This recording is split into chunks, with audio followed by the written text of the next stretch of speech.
Hi friends, autism kids கிட்ட இருக்க tantrums and மெல்டவுன்ஸோட டிஃப்ரென்சஸை பற்றி சொல்கிறேன். டேண்ட்ரம்ங்கிறது வந்து இந்த கிட்ஸ் வந்து அவங்களுக்கு ஒரு பொருள் தேவைன்னா அதை அடம் பிடிச்சி கேட்குறது தான். யூஸ்வலாக எல்லா பிள்ளைங்களும் பண்ணுறது தான். இவங்க கொஞ்சம் எக்ஸ்ட்ரீம் லெவலில் பண்ணுவாங்க. அடம் பிடிச்சி அழுகிறது, அது கையில் கிடைக்கிற வரைக்கும் தே வில் பி ஸோ ரெஸ்ட்லெஸ்ங்கிற மாதிரி அந்த ஸ்டேஜ் வரைக்கும் கூட போவாங்க. ஆனால் வந்து அவங்களோட பிஹேவியர் வந்து அந்த நேரம் அவங்கக்கிட்ட கண்ட்ரோலில் தான் இருக்கும். அந்த பொருளை கொடுத்துட்டிங்கன்னா தே will be like totally normal அந்த மாதிரி இருப்பாங்க. ஸோ அந்த பொருள் வர்ற வரைக்கும் அவங்க அந்த பிஹேவியரில் இருப்பாங்க. That is tantrum. மெல்டவுன் வந்து when they R be like அவங்களோட எமோஷன்ஸ் எல்லாம் வேறு லெவலில் இருக்கும்போது அவங்க கண்ட்ரோலே அவங்கக்கிட்ட இல்லாத ஸ்டேஜ் போகிறது தான். அழுவாங்க, கத்துவாங்க, எதுக்கு கத்துறாங்கன்னு அவங்களுக்கே தெரியாது.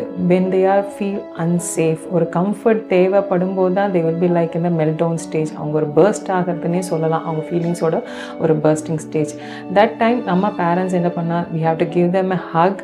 இன்னும் இல்லை, எல்லாம் சரியாயிடும், I love you and I understand you அப்படின்னு சொல்லுங்கள். உங்களோட லவ் தான் வந்து அவங்கள காம் பண்ணும்.